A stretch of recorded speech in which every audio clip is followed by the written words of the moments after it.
Vamos dar início ao segundo painel desta conferência, cujo tenho o privilégio de moderar esta mesa, que é constituída por a doutora Maria do Carmo Fonseca, presidente do Instituto de Medicina Molecular, o doutor Ricardo Mexia, presidente da Associação Nacional dos Médicos de Saúde Pública, a doutora Paula Carioca, que vai se juntar a nós através do Zoom, que é administradora da Vodafone Portugal, e o doutor António Leão, Country Manager da Lilly Portugal. E passo já a palavra ao nosso keynote speaker, o doutor Fausto Pinto. Muito obrigado, muito boa tarde a todos. É um prazer poder estar aqui a participar neste evento. Quero agradecer ao Fórum de Saúde, à Andreia, pelo simpático convite para poder partilhar convosco algumas ideias numa área que é uma área tão atual. Já era atual antes desta pandemia e ainda se tornou mais atual com tudo aquilo que estamos a viver. Eu sou médico, sou cardiologista, sou também diretor da Faculdade de Medicina de Lisboa e penso que, dando esta perspectiva um pouco mais médica, mas sabendo que esta é uma audiência bastante heterogénea, procurarei realçar aqui um ou outro aspecto que tem a ver com um dos temas, que é um tema que tem vindo a assumir cada vez maior relevância, o MedTech na prevenção, no diagnóstico. Isto tem a ver com a inovação. E a inovação é algo que está na alma da medicina, que está no avanço das várias componentes da área médica. E se quisermos falar de quais foram as grandes inovações disruptivas nestes últimos anos e, em particular, no momento que estamos a viver, temos aqui um conjunto de 12 tecnologias disruptivas que tiveram um impacto direto em termos do desenvolvimento de novas áreas no âmbito médico, se quisermos, ou da saúde. Eu uso jargão médico, vou tentar adaptar um bocadinho o discurso, mas, de qualquer forma, este tipo de inovações disruptivas foram muito importantes e sei que hoje já falaram sobre a inteligência artificial, cada vez tem uma maior importância e um maior peso dentro da medicina.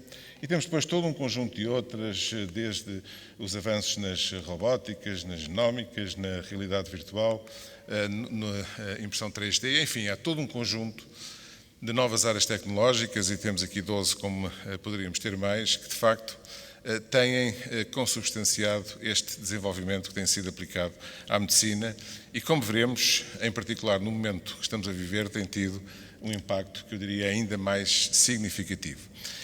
E esta é uma das primeiras mensagens, é que de facto quando falamos em tecnologia e medicina, elas têm que estar combinadas. Ou seja, um dos problemas que muitas vezes observamos em áreas que se cruzam é haver o que podemos chamar de silos. No fundo, as pessoas de uma área falarem para si próprias e as pessoas de outra área falarem para si próprias e acabar por haver pouca comunicação. Isso é de facto algo que nós devemos evitar. E é algo que é fundamental haver estas interfaces, estas plataformas que permitam que os vários atores em cada uma das áreas possam conversar entre si e possam estabelecer links que, no fundo, permitam não só um maior desenvolvimento de cada uma das áreas, mas se pensarmos numa perspectiva também, se quisermos, translacional, mais prática, da sua implementação de forma mais adequada e mais de acordo com aquilo que também são os interesses da sociedade e das comunidades de uma forma geral.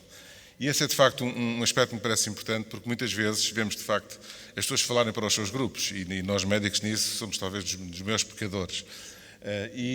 Só vai funcionar, só poderemos, e aliás isso vê-se nas instituições, e penso que tem havido um avanço muito significativo nesse sentido, das instituições, em particular as instituições académicas e outras, criarem essas plataformas que permitam estas trocas e que permitam, no fundo, haver uma potenciação das várias áreas entre si, e é isso, no fundo, leva ao desenvolvimento.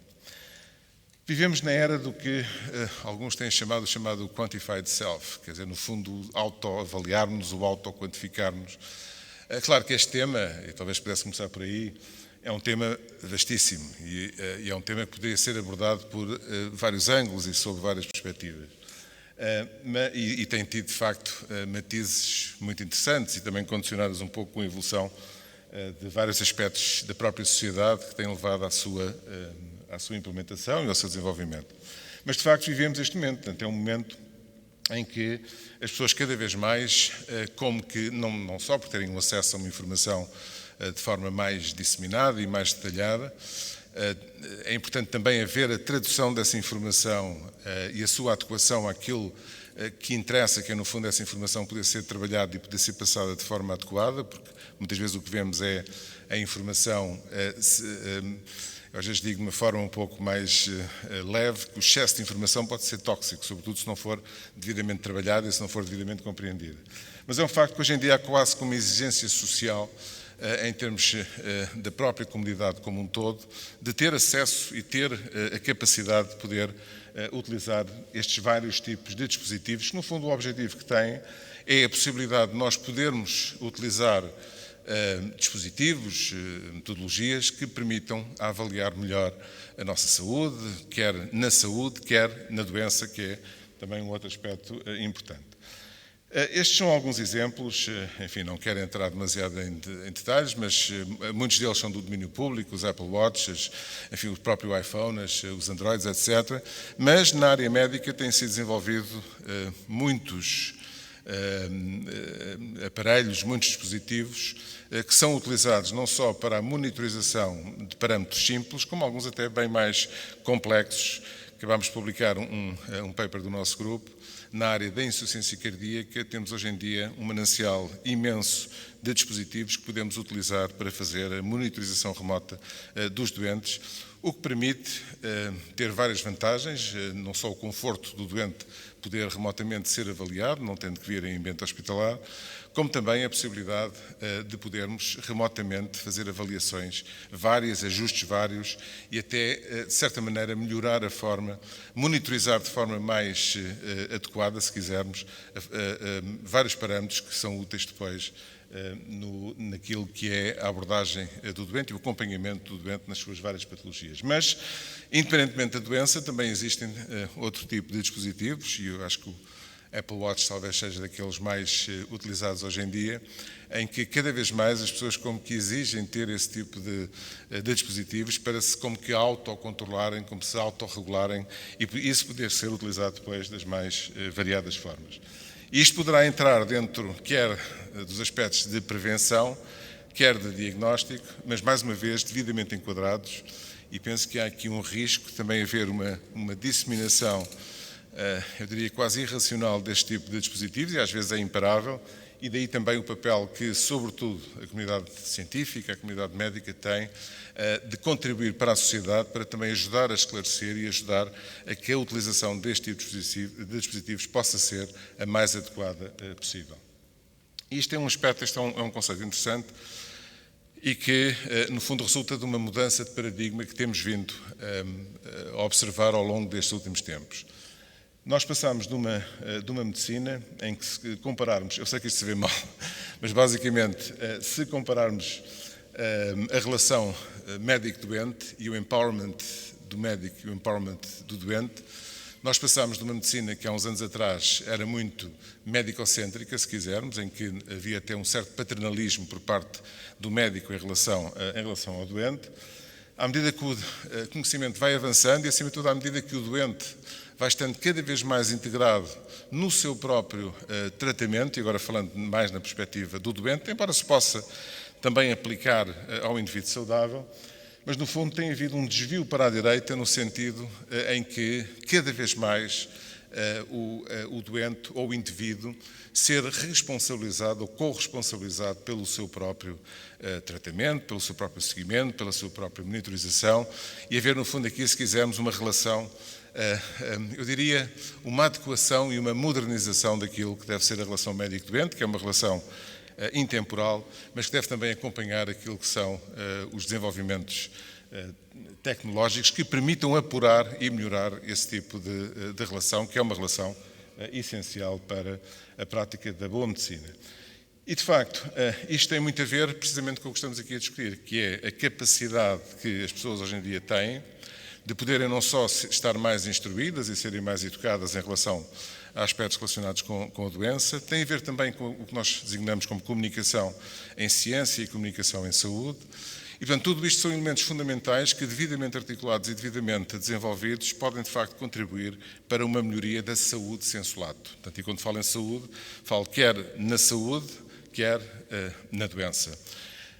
E isto tem a ver com um dos pontos que penso que é importante, e seguramente queremos discutir isso, que é até que ponto é que a utilização de todos estes dispositivos e toda esta tecnologia poderá, de facto, contribuir, sem desumanizar a medicina, para um desenvolvimento da própria medicina e para uma melhoria da forma como a medicina, mais uma vez em senso lato, pode ter um impacto no indivíduo, e quem fala no indivíduo, depois obviamente fala no indivíduo, na comunidade em que está integrado e em termos mais populacionais. E, portanto, este conceito é um conceito interessante e é um conceito que tem estado na base de várias teorias e de várias que têm a ver também depois com aspectos de management, etc. O patient-centered, os métodos centrados no doente, que têm vindo a ter cada vez mais um enfoque mais acentuado ao longo destes últimos tempos, tem muito a ver com isto e, mais uma vez, este tipo de tecnologias que estamos a falar, no fundo, contribuem para esta passagem de uma medicina ou de uma relação que era mais dominada pelo médico e cada vez mais é partilhada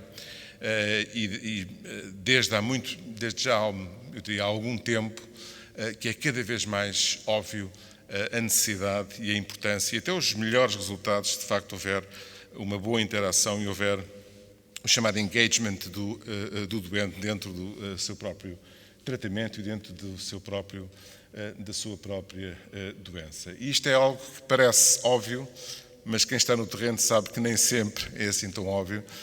E a utilização adequada dos instrumentos e das ferramentas que temos ao nosso dispor é, de facto, o segredo para isto resultar ou não resultar ou ficarem só como palavras. Queria também focar aqui uma área que é uma área que tem, enfim, alguma controvérsia, e a controvérsia faz parte, no fundo, da humanidade e da nossa forma de estar, mas que explodiu agora com a pandemia, e que é a telemedicina. Podemos falar em telemedicina, podemos falar em telesaúde, enfim, isto só por si daria uma grande conversa, mas se quisermos encontrar um dos benefícios da pandemia em termos médicos, a telemedicina, de facto, teve aqui um impulso extraordinário. E para terem um pouco a noção, enfim, não sei se há aqui alguém ligado a esta área, mas é uma área que teve um boost, inclusive do ponto de vista de business, absolutamente extraordinário. E estamos a falar em termos globais, não estou a falar de Portugal, embora Portugal também esteja em parte envolvido, à sua microescala, mas de facto é uma área que teve uma explosão absolutamente fantástica. Enfim, há vários tipos de telemedicina, não vos vou amassar com isto. Há quem use o conceito mais lato de telesaúde. Gostaria de dizer duas ou três coisas. Eu tenho participado em várias deste tipo no fundo, de procurar modular a forma, e aliás, aplica-se à telemedicina como se pode aplicar a outros gadgets. Eu entendo a telemedicina como uma ferramenta, portanto não é um fim em si próprio, mas é uma ferramenta que, devidamente utilizada, poderá melhorar a prestação de cuidados, quer para o doente, quer inclusivamente para as pessoas saudáveis, e este tipo de desenvolvimento que teve tem também aspectos menos positivos, como seguramente poderemos falar depois mais tarde. Mas tem aspectos que são verdadeiramente adequados àquilo que foi a situação que vivemos. Quer dizer, foi em particular durante este período que a utilização deste tipo de metodologias permitiu manter um acompanhamento minimamente adequado porque não havia alternativa e, portanto, era de facto a forma mais adequada de podermos manter um contacto, sobretudo com a população doente. E independentemente de pandemia ou não pandemia, e em particular em alguns países, eu participei nas diretrizes brasileiras, que é um país, como é óbvio, com uma dimensão completamente diferente e com características completamente diferentes, teve um impacto muito grande, porque permitiu, por exemplo, pela primeira vez chegarem recomendações simples, contactos médicos simples, a zonas do país que nunca tinham visto um médico ou um profissional de saúde. E, portanto, isto pode ser visto sob vários ângulos e sob várias perspectivas. Nós estamos aqui a falar de uma forma ao mesmo tempo, muito tecnologicamente avançada, mas também se podem utilizar instrumentos tecnologicamente avançados para cobrir, às vezes, deficiências que são básicas, como seja a que eu acabei de referir. Isto, enfim, são apenas alguns números para mostrar a evolução que teve a telemedicina ao longo destes últimos meses. Isto são dados dos Estados Unidos, em que antes desta pandemia, mais de 50% das pessoas nunca tinham sequer ouvido falar da telemedicina, e depois, isto vem de um estudo em Massachusetts, em que se verificou, num período mais claro, o verde claro, tanto antes do outbreak, antes da pandemia, e o verde mais escuro depois da pandemia, e independentemente do grupo etário, verificou-se de facto este boost, este aumento muito significativo em termos da utilização da chamada telemedicina ou telesaúde, como quiserem falar, e aqui o que eu falava há pouco, que é o impacto que teve em termos também económicos, em termos de negócio, de business, que teve este tipo de área, com, eu diria, centenas de startups a desenvolverem desde aplicativos até outro tipo de formas de poder desenvolver ferramentas para a telemedicina. A grande vantagem é que, de facto, pode facilitar a interação a vários níveis, desde a possibilidade, como falámos há pouco, de poder, no fundo, manter algum tipo de relação entre o médico e o doente. Agora, aqui é um aspecto muito importante e penso que tem havido também, sobretudo na comunidade médica, um consenso, é que a telemedicina, sendo um instrumento, não substitui, como é óbvio, aquilo que é, digamos, a forma de prestar cuidados médicos que deverá ser adequada em relação àquilo que é a situação do indivíduo. E, portanto, não é uma panaceia que vai resolver o problema das listas de espera, ou que vai resolver. Pode ajudar, pode contudo ajudar, mas não vem com certeza resolver alguns problemas sérios que sofremos, e não só em Portugal, como por esse mundo fora, em termos da pressão sobre os sistemas de saúde. E depois, enfim, tem várias modalidades, tem vários tipos de dispositivos que podem ser utilizados, enfim, vários tipos de tecnologias, inclusive, que podem ser utilizadas para melhorar ou adequar também àquilo que são as circunstâncias da sua implementação. Vemos aqui vários cenários, e enfim, não vos vou amassar com isto, mas vários tipos de utilizações também que rapidamente resumi há pouco. E aqui vemos, por exemplo, um programa que foi desenvolvido pelo Colégio Americano de Cirurgia, em que, no fundo, desenvolve uma espécie de um algoritmo para utilização em múltiplos aspectos de metodologias de telemedicina, que podem cobrir desde aspectos educacionais, aspectos de treino, aspectos mais institucionais, enfim, no fundo, poder ter uma cobertura mais global e transversal e poder contribuir também para um melhor desempenho em termos das estruturas, neste caso concreto, em relação às estruturas ligadas a aspectos da área médica sensu lato. E, portanto, e para resumir, eu diria que um dos desafios grandes que temos hoje em dia na utilização destas diferentes tecnologias, sobretudo numa perspectiva mais médica, é a forma como vamos adequar esses instrumentos e essas tecnologias não só às necessidades, mas de uma forma que cumpra os nossos princípios éticos, humanistas, etc., que devem estar sempre presentes naquilo que é a prestação de um cuidado médico. Muitas vezes, e aí nós médicos somos muito críticos em relação a isso, um ato médico não é uma transação comercial, e peço desculpa a quem eventualmente discordar disto. O ato médico e todos já foram doentes, com certeza, de uma forma ou de outra já tiveram pessoas doentes, e seguramente quando vão consultar o médico não querem que seja uma transação comercial, mesmo que isso tenha um custo associado. E, portanto, nós em medicina vemos muito assim, embora seja muito importante depois ter a complementaridade para perceber e para poder interagir com os outros players dentro do sistema. E, portanto, o desenvolvimento da telemedicina e da telesaúde teve aqui um aspecto fundamental e vai para ficar. A questão agora é, em termos futuros, a sua adequação, e há montes de gente a falar sobre isto. Há, neste momento, vários tipos de metodologias também estão a ser desenvolvidas para também adequar melhor este tipo de tecnologias àquilo que são não só as necessidades, como também as condições que podem permitir a sua implementação. Um aspecto importante, quando falamos de medtech, se quiserem, em termos genéricos, prevenção diagnóstica, mas podemos falar também na área terapêutica e noutras áreas, é que, obviamente, isto tem um impacto direto na reorganização dos sistemas de saúde. E aqui, mais uma vez, a importância dos vários players estarem a falar entre si. Eu acho muita graça que, às vezes, fala-se de saúde e, por exemplo, eu vejo fóruns às vezes em que está toda a gente a falar de saúde, não há um único médico. E sem querer estar a ser, senão já sei que me vão acusar de corporativista, que é enfim, aliás, eu costumo dizer com alguma graça, quando nos acusam de corporativistas eu fico contente, porque esse é o único argumento que procuram utilizar para tentar esvaziar algum tipo de argumentação que estejamos a utilizar. Mas como é óbvio, isto, para funcionar, tem que haver uma interação e uma integração dos diferentes players.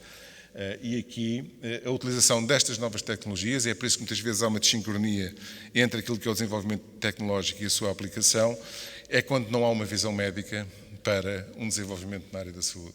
Quer dizer, não é possível haver implementação e desenvolvimento adequado de sistemas de saúde se não houver uma visão médica por trás.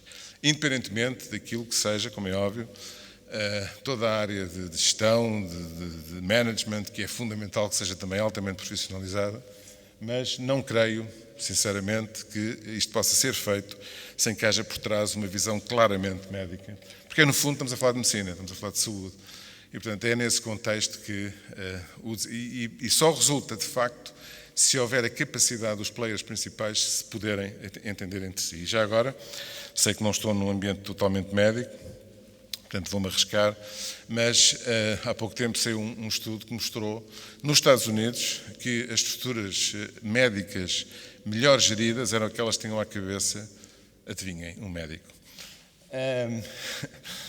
E, finalmente, o reforço do investimento em ciência, saúde e educação, sobretudo no momento em que vivemos, e aqui este não é um problema português, é um problema global. Claro que há assimetrias mais que denotam maior esta assimetria em termos do que é o investimento por parte, e aqui falamos sobretudo por parte dos países e por parte da parte de investimento público, é fundamental, porque é muito bonito falarmos de tecnologia e nós estamos à vontade. Eu estou à vontade, eu sou cardiologista, portanto aplico, sou possivelmente o serviço mais caro dentro do Serviço Nacional de Saúde, mas isto tem que ser feito, como é óbvio, dentro daquilo que é uma perspectiva em que, se queremos de facto ter acesso e desenvolver inovação, isto implica um investimento sério. E já agora também, a propósito do tempo que estamos a viver, acho que melhor exemplo do que este para a necessidade de ter um sistema de saúde robusto que permita responder a desafios como aqueles que estamos a viver, acho que não era preciso ter mais, nem era preciso haver esta pandemia, mas infelizmente esta veio trazer, seja em que país seja, por mais robusto que fosse o sistema de saúde, naqueles em que não foram seguidas as recomendações ou em que houve uma orientação mais adequada, eu penso que tem acompanhado o que se tem passado por esse mundo fora. E, portanto, este reforço do investimento em ciência, em saúde e em educação, eu diria que é a base mestra de qualquer plano estratégico que se queira fazer para qualquer país, e neste caso eu gostaria muito de vê-lo aplicado ao meu país. E muito obrigado pela vossa atenção, estou disponível agora para qualquer questão ou comentário. Muito obrigado mais uma vez por estar aqui.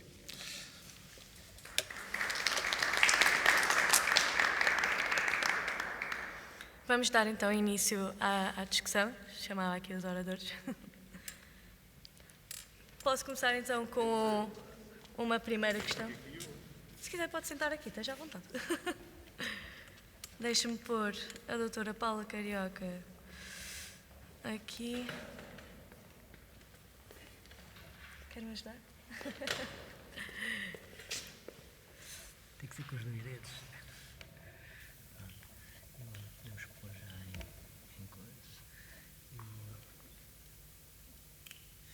Já aqui estou, não sei se me estão a ouvir. Perfeitamente. Começaria então por fazer uma primeira pergunta e dirigia-me ao Dr. Ricardo e ao Dr. António. E a primeira pergunta é: qual a vossa visão e que impacto ou como vai contribuir as medtechs para a prevenção e diagnóstico precoce da doença? Muito bem. Boa tarde também, e agradecer naturalmente o convite também para aqui estar e obrigado também ao Dr. Fausto Pinto, ao professor Fausto Pinto pela intervenção que enquadra bem a questão das tecnologias e cumprimentar também os meus colegas de mesa. A tecnologia, de facto, tem que ser integrada naquilo que é a nossa resposta, não é? E, portanto, Portugal, nesse sentido, até tem, eu diria, do ponto de vista da recolha de dados, um volume muito grande de informação já digital e, portanto, nós temos praticamente eliminado o papel. O problema é que não estamos ainda a usar muito, ou seja, temos muitos dados, mas relativamente pouca informação, porque as bases de dados existem, mas não estão a ser utilizadas. E, inclusivamente, pegando agora no contexto da pandemia, uma das áreas que notoriamente tem sido insuficiente e que nos tem causado algumas dificuldades é precisamente a área dos sistemas de informação. E portanto, isso tem sido notório por múltiplas situações que fomos experienciando.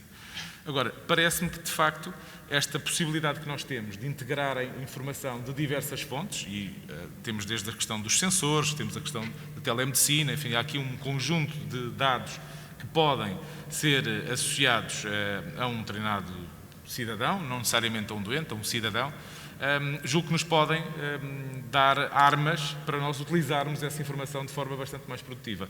Fala-se muito da questão do Big Data. Seguramente que nós, com a informação que vamos reunindo, vinda das diversas proveniências, vamos conseguir começar a identificar padrões que nos vão permitir intervir de forma mais precoce e de forma mais cirúrgica, mais precisa, naqueles que potencialmente virão a desenvolver uma doença.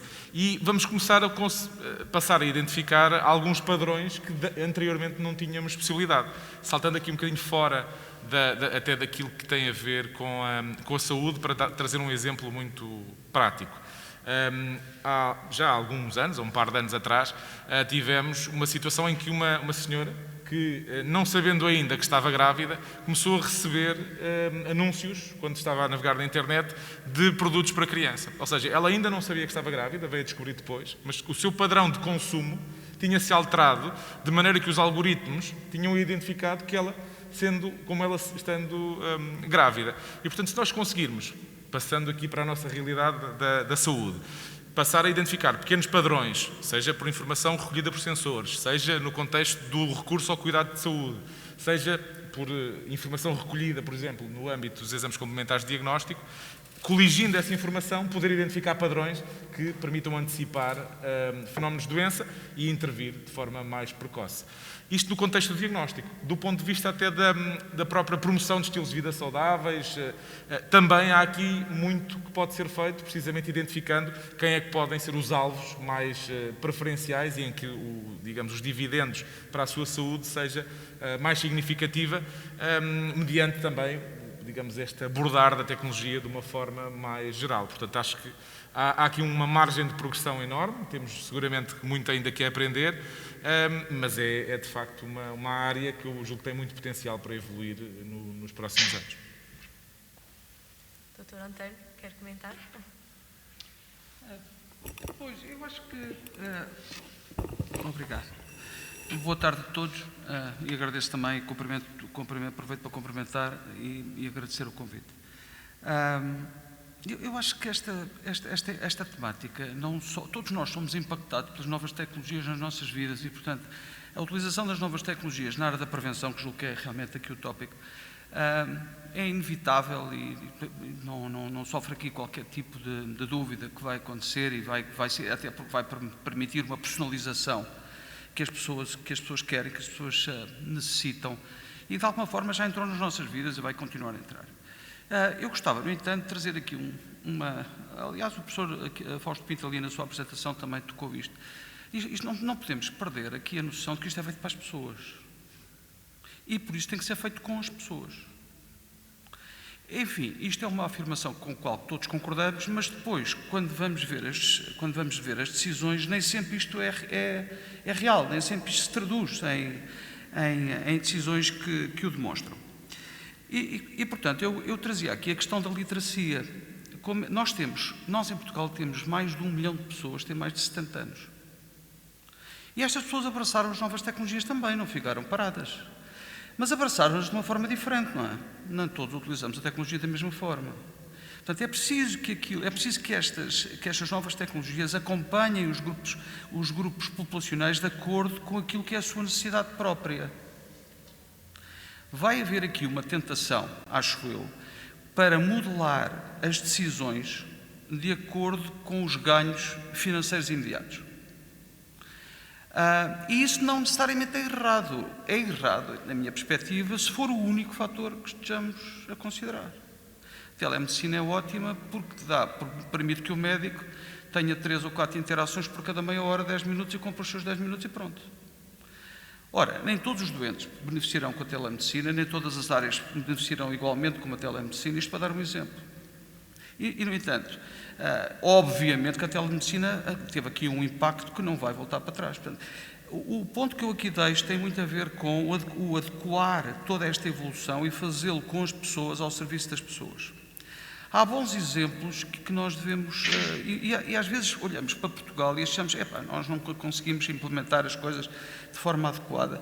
Não é bem assim, né? Mesmo no tópico relacionado com a questão da implementação da hábitos de vida saudável. É preciso ter em consideração que hoje, e nos dados que eu pude ter acesso, mais de 70% dos portugueses, refere que toma todos os dias fruta e legumes. Então, afinal de contas, é possível motivar as pessoas. É possível mudar. Todos nós temos exemplos claros de mudanças que aconteceram na sociedade de forma muito mais rápida, num sentido que queríamos e não apenas com o imobilismo tradicional. Aqui estas ferramentas têm exatamente este condão. Se forem bem utilizadas ao serviço das pessoas, envolvendo as pessoas, o professor também referia, e é preciso pôr estes grupos a falar uns com os outros, porque as coisas quando nascem, já nascem com esses inputs. A inovação é sempre bem-vinda, é bem-vinda aqui, é bem-vinda nos medicamentos, é bem-vinda na nossa vida e nós utilizamos isto. Esta inovação, e aqui é um outro ponto, esta inovação vai tocar-nos em casa, vai tocar-nos muito pessoalmente. E, portanto, não se trata para mim de perceber se vai entrar ou não vai entrar, trata-se da forma como vai entrar e procurar maximizar esse outcome na vida real das pessoas, no benefício que as pessoas vão retirar daqui. Esse é o tópico aqui.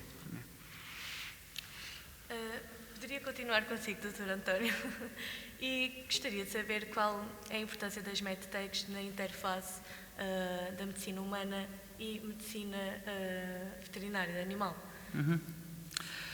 Esse é um tópico bom. Eu estou muito perto da área da diabetes, como sabem.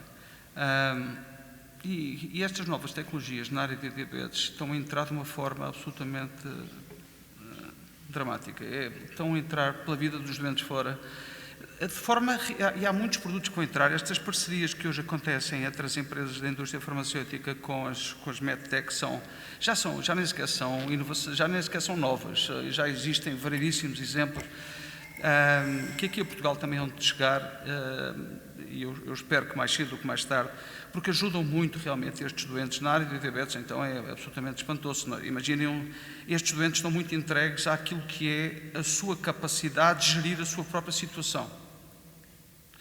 Um doente diabético não está a telefonar ao médico cada vez que tem que medir uma glicémia, ou não está a ligar ao médico cada vez que tem que gerir uma refeição. Não vai. O doente diabético é um bom exemplo de autossuficiência. Portanto, estas novas tecnologias entraram na vida destes doentes muito rapidamente e vão continuar a entrar. Existem aqui numerosas ferramentas que nós vamos ver muito proximamente aqui a entrar aqui. Esperemos que possamos dar também este salto. Mas há muitos e bons exemplos aqui. Obrigada. Professora Maria do Carmo, como foi dito na intervenção do professor Fausto Pinto, a medicina molecular é uma das ciências que está disruptiva e queria saber que novidades é que devemos esperar desta medicina. Então, olá a todos, muito obrigado pelo convite. Só como uma breve apresentação, eu sou professora na Faculdade de Medicina, sou também cientista, exatamente na área da biologia ou da medicina molecular, que muitas vezes é hoje em dia designada medicina de precisão, no sentido de nós conseguirmos identificar quais as moléculas que estão alteradas numa doença e focarmos e canalizarmos as terapêuticas de forma muito precisa para corrigir a molécula que está alterada. Mas para nós entendermos quais são as moléculas que estão alteradas, nós temos que ser capazes de as detectar. E é nesse sentido que tem estado a haver uma evolução fantástica em termos tecnológicos, mas ainda estamos para aí a 1/3 do caminho e eu antevejo que no futuro próximo as tecnologias de detecção molecular vão melhorar bastante em termos de sensibilidade e de especificidade. Porque é que eu digo isto? é porque nós hoje ainda temos uma certa dificuldade em detectar pequenas quantidades de uma determinada molécula no organismo todo. Porquê é que isto é extremamente importante? Já não é para o diagnóstico, mas é para um diagnóstico precoce, é para a medicina de prevenção. É nós sermos capazes, num futuro próximo, de ter tecnologia que nos detecta alterações moleculares ainda antes de qualquer sintoma. E isso, obviamente, vai permitir uma intervenção muito mais eficaz em termos de cura de doenças que hoje, nomeadamente o cancro, são tão dependentes de ter um diagnóstico precoce. Mas há aqui um equilíbrio a atingir, porque ao aumentarmos muito a sensibilidade das tecnologias, também aumentamos muito os falsos positivos. Ou seja, podemos estar a criar alertas e a fazer intervenções, nomeadamente cirúrgicas, para remover um órgão onde suspeitamos que possa estar a iniciar-se um cancro e, afinal, aquela alteração molecular não ia evoluir a cancro. Portanto, há aqui um equilíbrio de detecção o mais precoce possível, mas também percebermos quais são realmente as moléculas importantes para depois haver uma intervenção. Portanto, tecnologia a permitir-nos diagnosticar mais cedo e a fazer uma medicina preventiva, não só em termos de alterações das moléculas das nossas próprias células, mas também em termos do nosso microbioma, ou seja, todos os micro-organismos que habitam normalmente connosco e que é uma área que tem passado muito ao lado, pela simples razão que nós não tínhamos as tecnologias para analisar. E é uma área em clara expansão e nós estamos a perceber cada vez mais que os micro-organismos que vivem connosco acompanham-nos na saúde e na doença e que poderão ser alvo também de intervenções médicas. Portanto, outra área em que vai haver claramente evoluções. E depois, eu tenho estado a falar no diagnóstico, mas a medicina molecular também está cada vez mais a dar-nos novas terapias. Demorou, houve muitos falhanços, mas agora nos últimos anos, todos os anos está a haver uma ou duas novas terapias moleculares que estão a ser aprovadas e isto significa salvar vidas de pessoas que tinham doenças absolutamente incuráveis e é expectável que este número comece a crescer exponencialmente e que num futuro próximo o número de doenças classificadas como incuráveis vai começar a descer de uma forma significativa.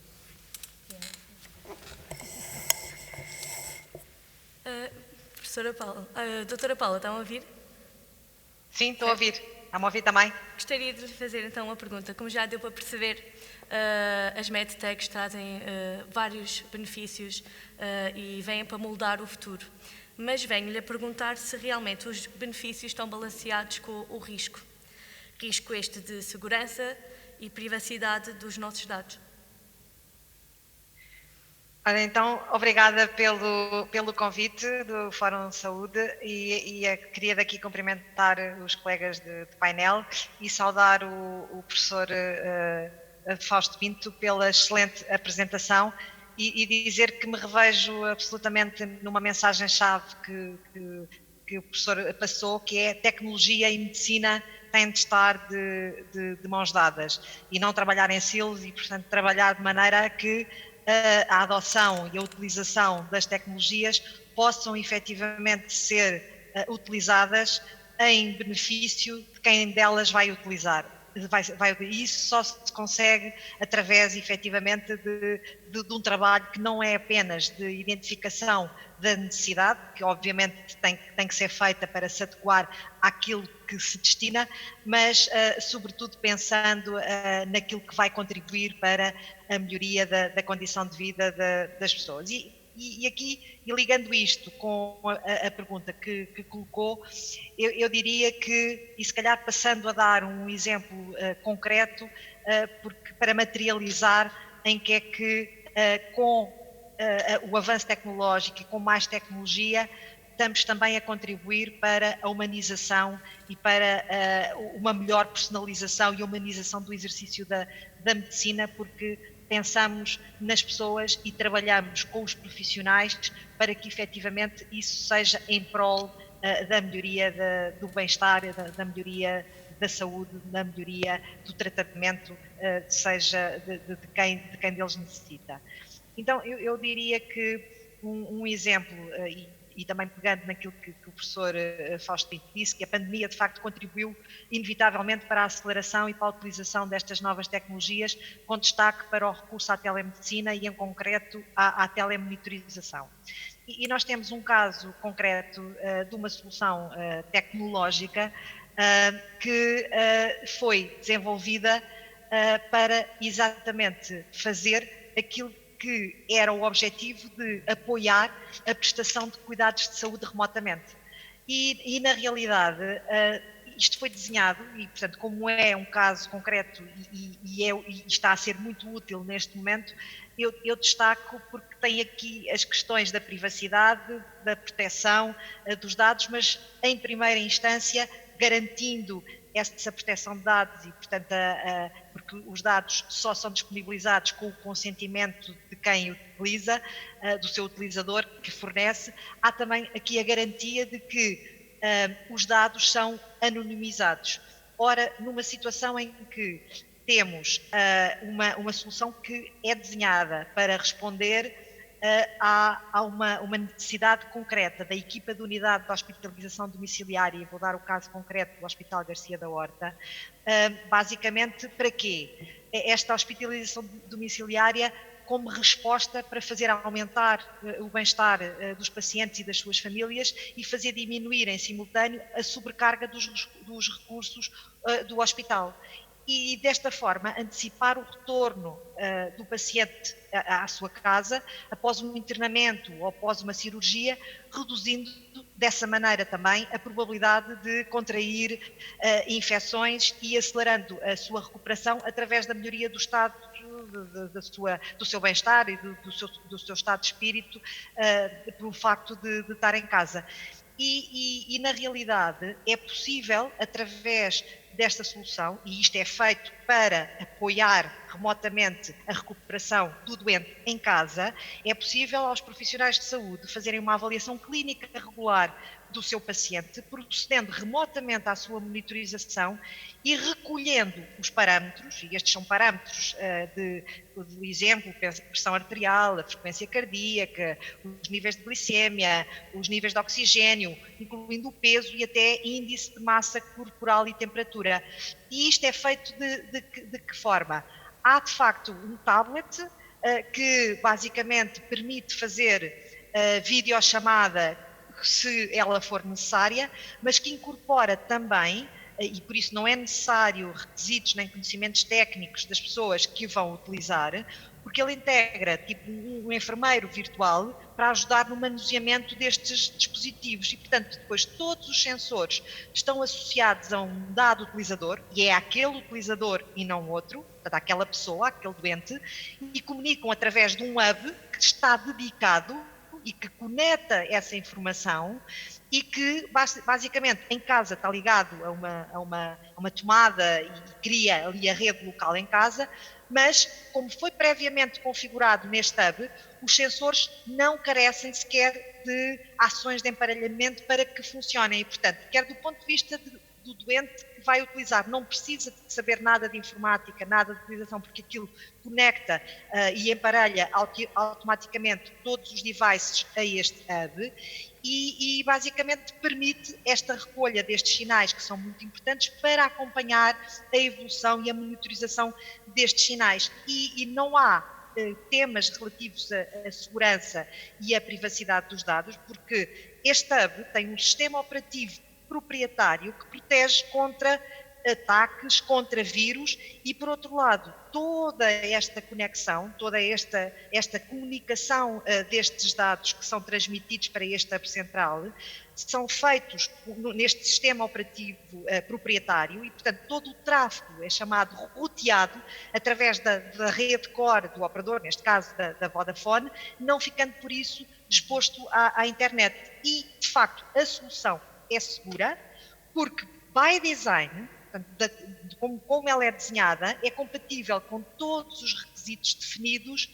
pelo RGDP. E, portanto, há claramente aqui o compromisso e a obrigatoriedade de cumprir todos os requisitos legais relativamente à proteção dos dados. E, portanto, a recolha destes dados, através destes dispositivos, funciona mesmo se o tablet estiver desligado ou estiver sem bateria. E, portanto, não há dúvida que é este recurso a este tipo de tecnologias, que, por um lado, permite aos hospitais anteciparem o regresso à casa de alguns doentes, contribui e evitar que alguns doentes crónicos de risco tenham que se deslocar com frequência ao hospital, permitindo todo o acompanhamento necessário para que efetivamente esta monitorização permita o acompanhamento como se o doente estivesse no hospital. E, portanto, eu diria que esta solução, na realidade, é um exemplo concreto de como é que a internet das coisas, neste caso médicas, pode efetivamente contribuir para a promoção dos cuidados de saúde, desde a prevenção, diagnóstico e também tratamento, que só funciona se de facto a tecnologia e os profissionais de saúde, quem dela vai beneficiar, estiverem de mãos dadas, porque o papel do doente aqui também é muito importante, temos que perceber que há pessoas que estão menos habilitadas e, portanto, que não percebem nada e que nem têm que perceber, também temos que ter esse cuidado nessa facilitação e, na realidade, através de apps e destes dispositivos médicos, estamos a ajudar a melhoria e a melhoria da eficiência das equipas médicas e do cuidado com os seus, no tratamento no acompanhamento dos seus doentes e no tratamento dos seus pacientes. E, portanto, claramente que aqui, com mais tecnologia, melhor personalizar e humanizar o exercício da medicina. E isto é possível com a tecnologia que temos hoje e com este avanço tecnológico que não desumaniza, pelo contrário, faz com que as pessoas que estão remotas ou que estão isoladas ou que têm dificuldades de deslocação se possam efetivamente aceder aos cuidados da saúde e, portanto, desta forma também a contribuir para a democratização e a chegada a todos destes cuidados. Excelente, doutora. Garantido, obviamente, a proteção e a privacidade dos dados, como foi o exemplo que dei. Claro, excelente. Obrigada. Mas, por exemplo, eu não vejo como um único problema aqui a questão de não tratar os dados de forma não ética, nem como um risco de privacidade. Vejo também, por exemplo, há pouco tempo, todos nós em casa o que tínhamos era um termómetro, se calhar uma balança analógica, e agora estamos todos providos de smart devices, desde relógios a telemóveis, que nos conseguem medir os vários parâmetros vitais. E pergunto-me, com esta informação massiva que já temos acesso, com este maior poder para nós, utentes, em que temos os smart devices e que nos dão-nos os vários parâmetros que queremos medir, não vamos estar a contribuir também e prejudicar um pouco também a saúde mental dos utentes? Digo isto porquê? Porque pode causar também um ambiente de stress e ansiedade e estarmos sempre à procura dos nossos sinais vitais, certo? E além disso, não levará também a que haja mais um autodiagnóstico e se calhar errado? Eu deixo a pergunta aberta para quem quiser responder.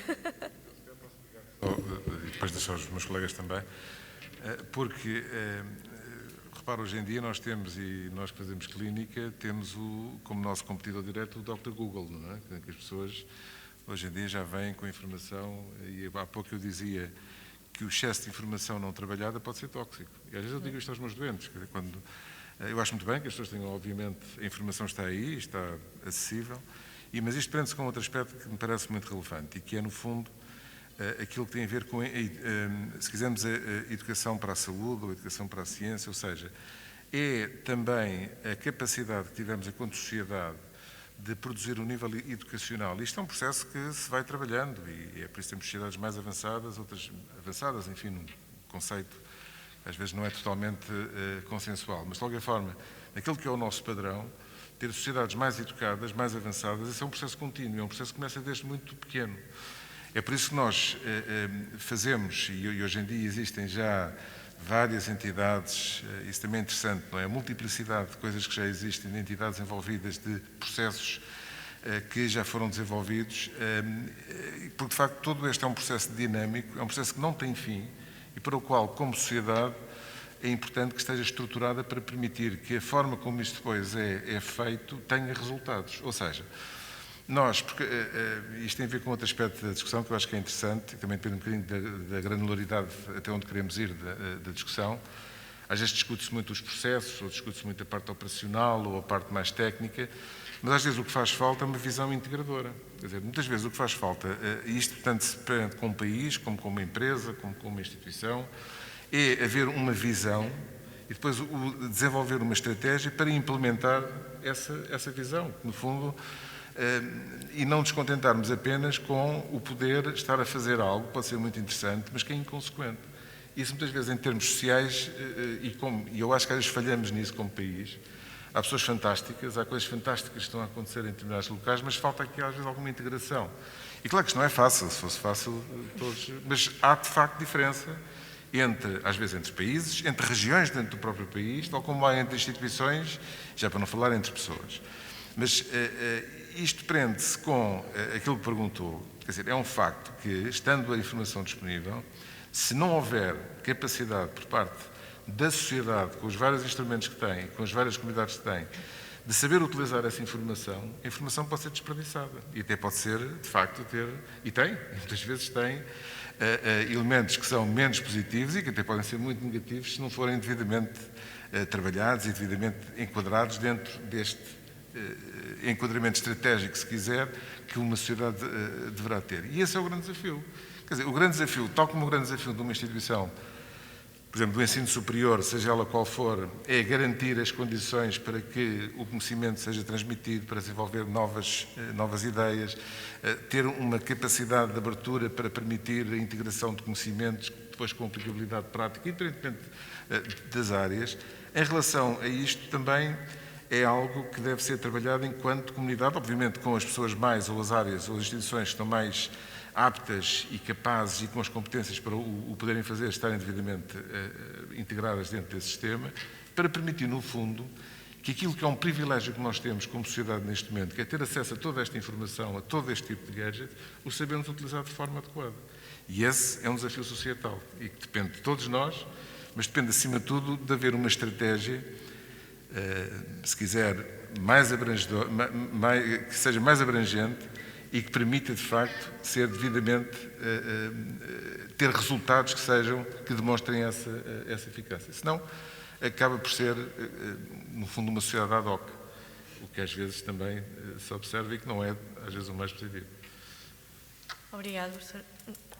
Queria perguntar à professora Maria do Carmo, não sendo ainda discutível as medtechs na medicina molecular, gostaria de saber quais são os desafios éticos que esperam a vir daqui.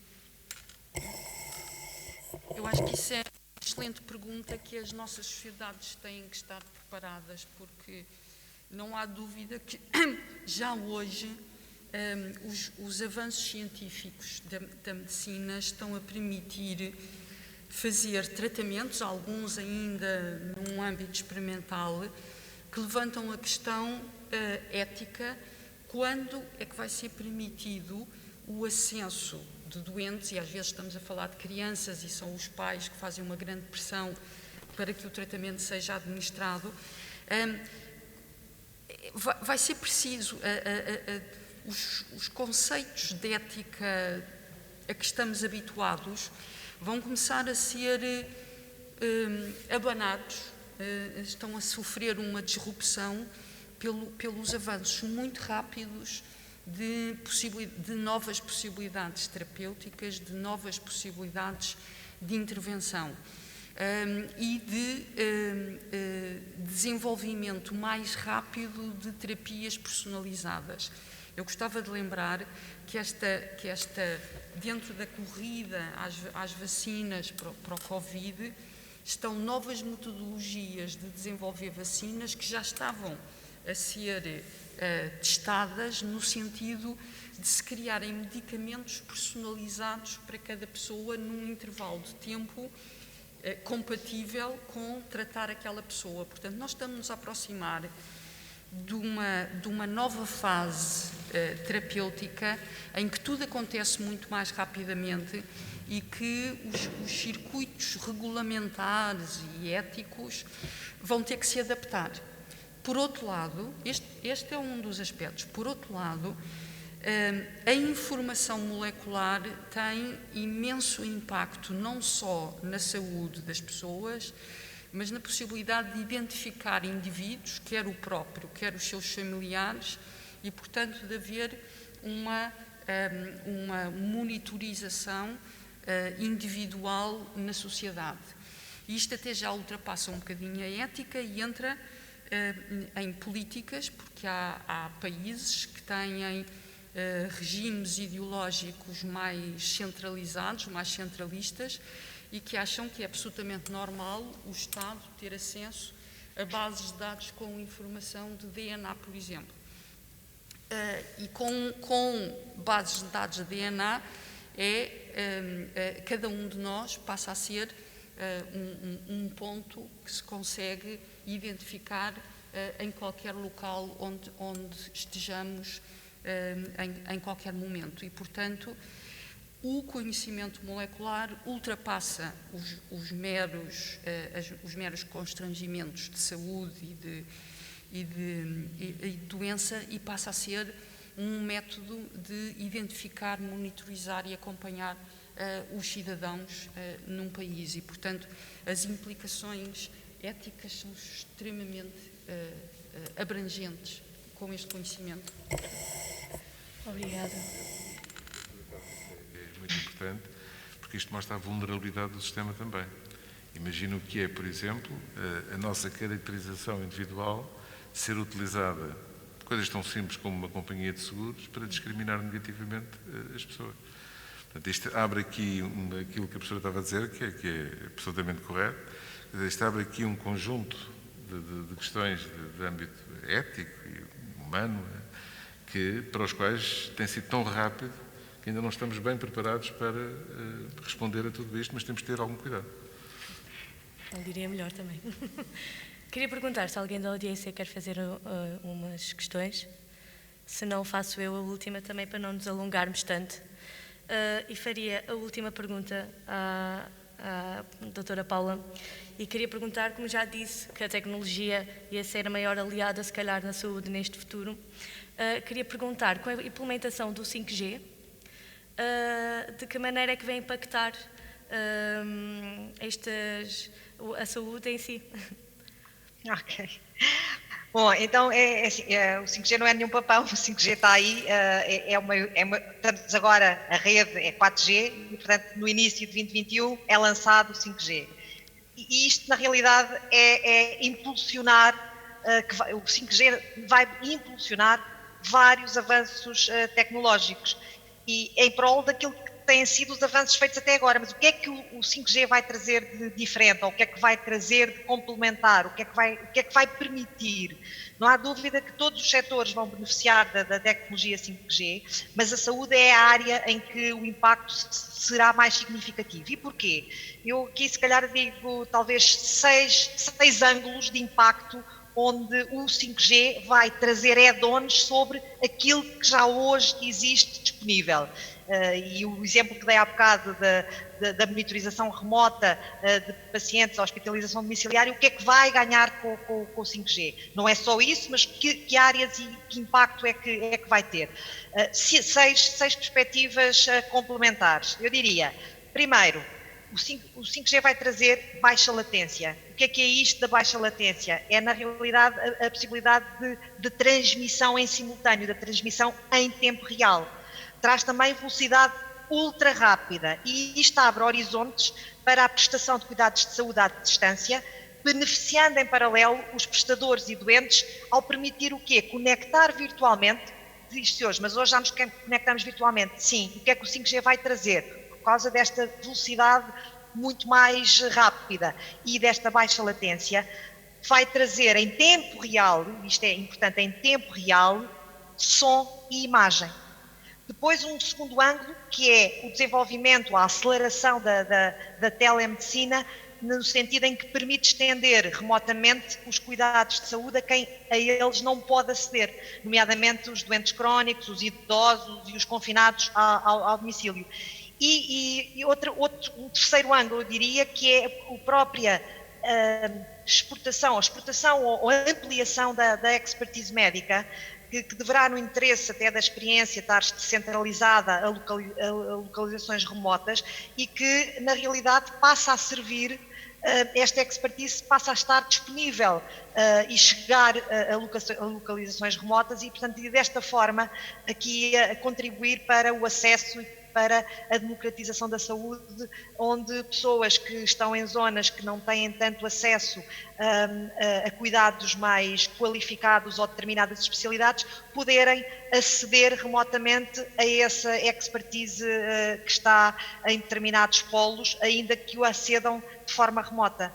E depois, eu diria um quarto ângulo, que é a quantidade de dados. E eu acho que na medicina, toda a parte das imagens que é muito utilizada, todo o tratamento de imagens que é muito utilizado e que deve ser disseminado, com o 5G há mais rapidez, há mais facilidade na migração desta informação e uma melhor comunicação entre hospitais e, sobretudo, sobre os doentes. Portanto, todo o histórico que permite a compilação desta grande quantidade de informação em registros que são registros históricos e que permite depois também uma maior rapidez e melhor integração destes cuidados que são necessários. O quinto ângulo que queria dar em perspectiva é o que é que esta transmissão em tempo real, para além daquilo que já referi, com esta baixa latência, o que é que permite fazer? Permite, na realidade, pôr no horizonte as cirurgias remotas e o treino cirúrgico robotizado, porque graças à precisão da imagem, à qualidade e à precisão da imagem e ao sincronismo do movimento durante a intervenção, que tem que ser instantâneo, um médico que esteja a assistir ou que esteja a monitorizar à distância uma intervenção que está noutro local, portanto isto tem que ser completamente instantâneo.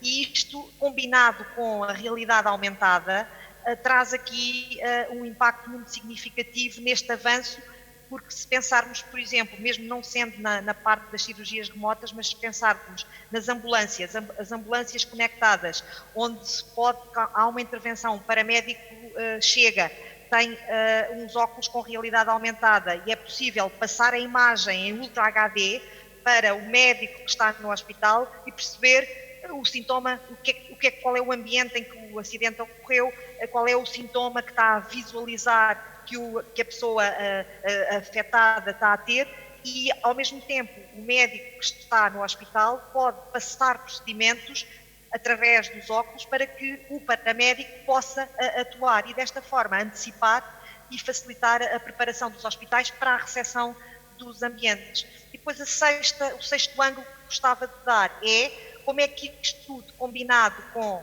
a realidade aumentada, a internet das coisas, aplicado aos dispositivos médicos, com a inteligência artificial, que também o professor Fausto falou, como é que isto pode ser potenciado com o 5G? Na realidade, como é que isto pode ser potenciado? O uso de sensores médicos, que fica claramente muito facilitado pelas tais questões de latência, mas sobretudo também pela resiliência e pela capacidade da infraestrutura das redes para suportarem um elevadíssimo número de devices conectados, portanto, destes dispositivos conectados, e facilita na realidade a tendência, ou acelerará a tendência atual para a monitorização remota. Qual é o papel da inteligência artificial aqui, com esta quantidade de informação e com este volume de dados? É, na realidade, trabalhar estes dados de forma sistemática, de maneira a poder identificar padrões de comportamento para auxiliar na tomada de decisão, sobretudo preventiva, porque se há algum sinal ou algum padrão que foge ao padrão normal, então é preciso trabalhar sobre isso e perceber o que é que deve ser alterado numa perspectiva mais preventiva do que propriamente tão retrospectiva como é atualmente em especialidades como a imagiologia ou a cardiologia. Portanto, em resumo, o que eu diria é que o contexto em que vivemos, na realidade, criou esta forte mudança na forma como a tecnologia passou a ser vista pelas pessoas e, portanto, se até agora havia algum ceticismo quanto ao papel da tecnologia e os riscos da sua evolução, eu diria que depois de todos nós que aqui estamos e que estão a ouvir, nós todos experienciamos, porque fomos fortemente tocados durante o confinamento pela importância da tecnologia, em particular das comunicações, e por isso não há razão para encarar, que não seja com otimismo, a chegada do 5G como uma ferramenta que vai permitir uma mais célere forma de colocar a tecnologia ao serviço de todos os intervenientes na saúde, pacientes, profissionais de saúde, área académica, área de investigação, na prevenção, no diagnóstico, no tratamento e de chegar a todos sem restrições. Muito obrigada, doutora Paula. Queria agradecer também a todos pela vossa presença e contributo.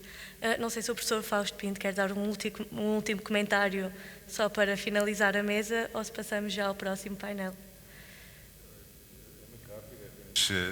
Dizer que aquilo que falamos aqui é a atualidade, é olhar para o futuro, é pensar estrategicamente e é utilizar o melhor que pudermos, aquilo que temos hoje em dia, o privilégio de ter ao dispor estas tecnologias fantásticas, mas têm que ser devidamente integradas, devidamente enquadradas para podermos obter o melhor resultado delas e esta ligação entre os vários agentes, entre os vários saberes, entre as várias áreas, é fundamental para conseguirmos atingir aquilo que no fundo é o nosso objetivo enquanto sociedade, que é melhorar a capacidade que temos de interferir aos vários níveis, incluindo o nível do diagnóstico precoce, da prevenção, das terapêuticas de precisão, enfim, todo aquilo que é a medicina mais, se quisermos, por um lado mais personalizada, mas também mais precisão, que não são exatamente a mesma coisa, que é, no fundo, o resultado de termos tido, ao mesmo tempo que há uma evolução tecnológica, há um aumento do conhecimento. E é esta capacidade de irmos em conjunto que vai permitir